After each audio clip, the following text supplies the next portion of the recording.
Hello, Wilburite families. This is Mr. Jovanovic, and I wanted to share a quick video here about our state of the school and some of our goals moving forward here this school year. So as we go through this presentation, we'll talk a little bit about our academic goals and then talk a little bit about our school culture goals, and then sort of our next steps for that, and just give you guys some information about things that we're going to be working on here to finish up the semester and to finish up the school year. Going to start with a celebration here, which is that Wilburite Middle School is number 3 out of 440 public middle schools in Indiana, according to Niche. Again, this is something that we want you all to be proud of. We want our school to be, the best school possible. This ranking isn't everything, but it is something we want you guys to tell your friends about, tell your kids about.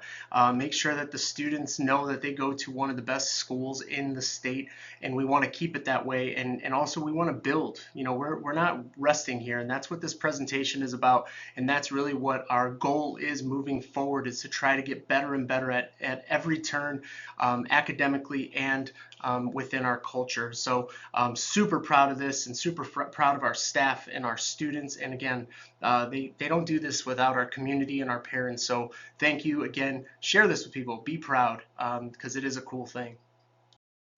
One of the major reasons I wanted to do this quick video is that you guys as parents sometimes don't see our goals, and you sometimes don't know exactly what we're shooting for. But also the kids, we talk to them about it quite a bit, but we always think it's important for families to understand what our growth goals are in both math and ELA for all 3 grades, but then also our 6th graders take the science iLearn, and we have a goal for them as well. If you look at some of these numbers, you can see we have had moments here at Wilburite in my 4 years here as principal, and my 9 years total here at the building, where we have set state records, where we have been the best in the state. And then we always tend to hover in the top in Lake County and Porter County. And that is our goal every single year, is to be as good as we possibly can be in these 3 iLearn tests. I know that our students feel like we kind of test them too much. I understand that, because we have NWEA, we have now the iLearn checkpoints, and then at the end of the year in April, we do the iLearn. And if you're an 8th grader, you do the PSAT, and if you're a 6th grader, you do all 3 iLearns. And so I completely understand that if I had it my way, and many of our educators throughout the state had it their way, we would not be doing all of that. But some of that data does help us as we grow towards that April test date.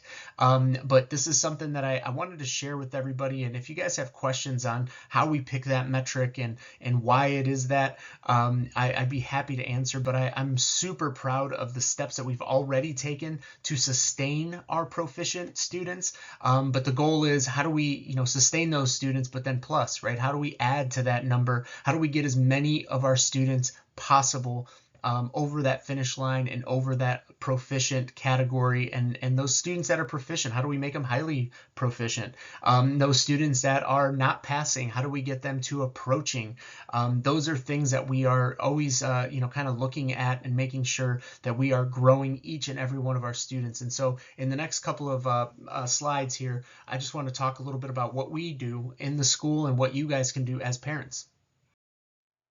So the big question is, how are we going to do this? And so there's a couple of different things that we're doing. So here's kind of a quick list, and then I'll talk a little bit more in depth. So NWEA scores shared in advisory and goal setting, looking at NWEA and iLearn checkpoint data within classes so that we can set skill building goals. We're also going to meet with bubble students. We're going to talk about who those kids are here in a second, and having some goal setting sessions with them. Having in-depth professional development conversations on how we can support our struggling learners or students that have a 504 or an IEP, or are really kind of struggling through. And so again, we'll talk a little bit more in depth here in a moment. So goal setting is so important for our students. By using the iLearn and NWEA data that we get, we would be able to dive deep into what a student needs, what are their, what their strengths are, where they need to still improve, and then sharing that student progress with students and families. I know we just sent home the NWEA, and then once we get our iLearn checkpoint data back, because we just started that, you guys will be able to see where your student is and what, again, what things they need to work on as we go forward. We're also going to be setting goals with our students, understanding specific areas of growth, and then that growth in progress needs to happen for all of our students. Again, some of our students will be at that 90th percentile and others will be at the 20th percentile. We want every one of our students to grow, and I think we have a good game plan that is here in front of us. We have the data. It's about giving our staff a chance to talk to one another on things that they can do within the classroom, and then communicating that home to our parents and making sure that our students buy into the importance of the tests, but also the importance of, and more importantly, the importance of growth and working on certain skills that will help them as they go through their public school life, but also in life in general. Many of you guys have heard of this term, bubble students. And really what it means is that we have a huge number of our students that barely passed the iLearn last year or barely did not pass the iLearn last year. And so we take a look at those students and we meet with them. We give them a plan. We give them some motivation that somebody is in their corner rooting for them. But also when we see why they didn't pass, we're able to see the standards maybe that they struggled on. And now that we have the new checkpoint data, we're able to see that and go, all right, this student needs help on this specific standard, which is super powerful. But when we meet with many of these students, they don't look at it as a negative. Honestly, many of them want to pass. They want to get at that proficiency spot. So sharing this with them and talking to them about how they're going to do on the test in April is so important, but also making sure parents are aware that your student might not be that far off. That is a powerful tool when you're helping at home, or you guys are talking about, the homework or the skill work that's coming home each night or during the week. So this is something that we are going to do. And again, we did it a couple of years ago and saw a lot of great returns. One of the other things that I don't know how many of our parents are aware of, I know our students are very aware because we talk about it basically every day on the announcements, but Conmigo is a free AI tutoring service that the school town of Munster offers to our students. Every student has this first icon. I have them here in a screenshot form on their laptop. When you click into there, you go to Khan Academy. You guys all have that same icon. When you get into Khan Academy, you'll be able to click Conmigo and then click Tutor Me. And we've had students that maybe missed a day of instruction, or maybe you had math on Monday and you did not have it until Wednesday, and you might have forgotten some of the stuff that was going on, or you just don't know what you're doing in a certain moment for any class. It could be Spanish, science, it could be anything. Conmigo will be able to help your student, and this is a way to not have to get a tutor. I would start here if you're like a parent that really wants to help. Maybe you don't know the math, or maybe you don't know how to help, or maybe you don't have the time to help. Rather than paying somebody immediately, I would start with Conmigo to try to help with this. Conmigo also helps with skill building. I know I've said that a bunch of times, is trying to build your writing skills or trying to build your math skill. It doesn't just give you the answer, and that's why we encourage Conmigo rather than some of the other programs that are out there that aren't teaching students much. They're just sometimes giving the answer. And believe it or not, our teachers know that those programs exist out there, and it's not helping the kid if they just get the answer. They need to know the process. They need to know how to answer the question and how to get to that, that answer at the end. So highly encourage Conmigo as a way to support your student, to help them if they are struggling. So as we transition now into our school culture piece, I just wanted to show you guys some of our statistics from last year. So these are the three questions that I've chose to highlight, and also we are goal setting for each of these categories for this school year. We want to bump all of these percentages to a 95% positive response rate. Part of the reason why we started to think about school culture is that the year after COVID, we had a ton of turnover within our staff.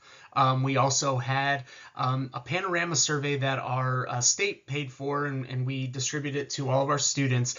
And we were at or below the state average on most categories. This first question up here that says, I have at least one teacher or other adult in my school that I can count on to help me no matter what, that was at 68%.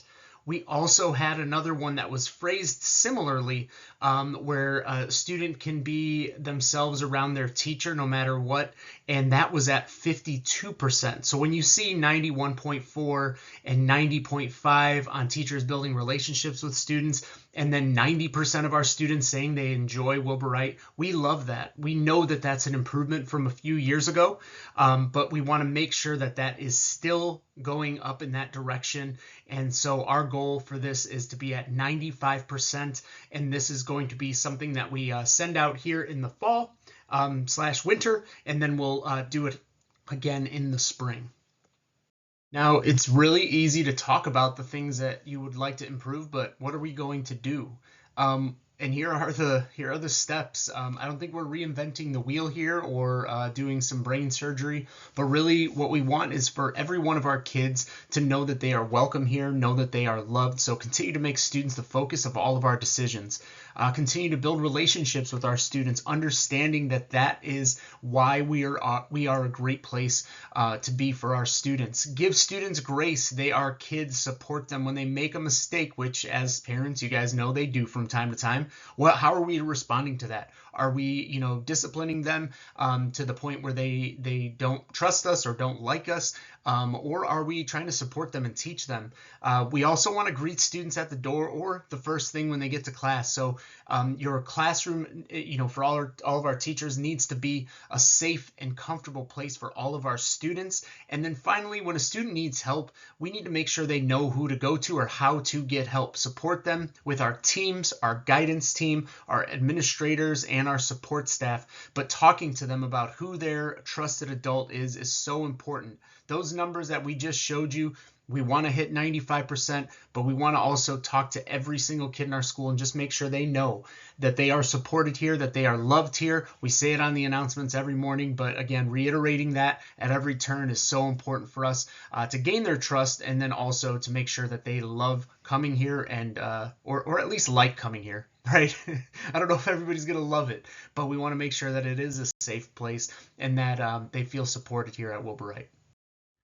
Thank you so much for making it to the end of the video. When we talk about academics and culture and the growth of Wilbur Wright, I cannot be more excited.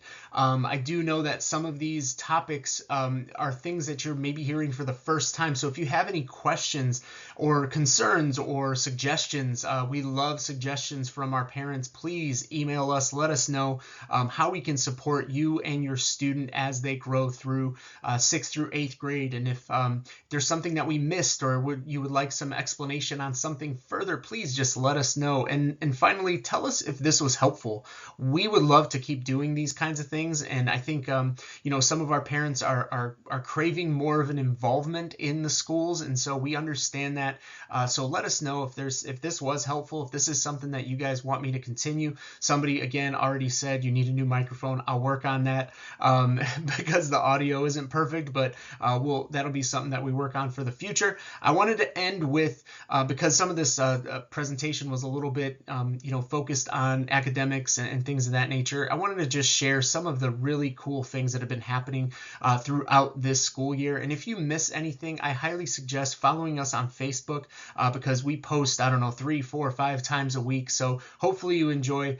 And again, go Mustangs. And if you need us, please let us know.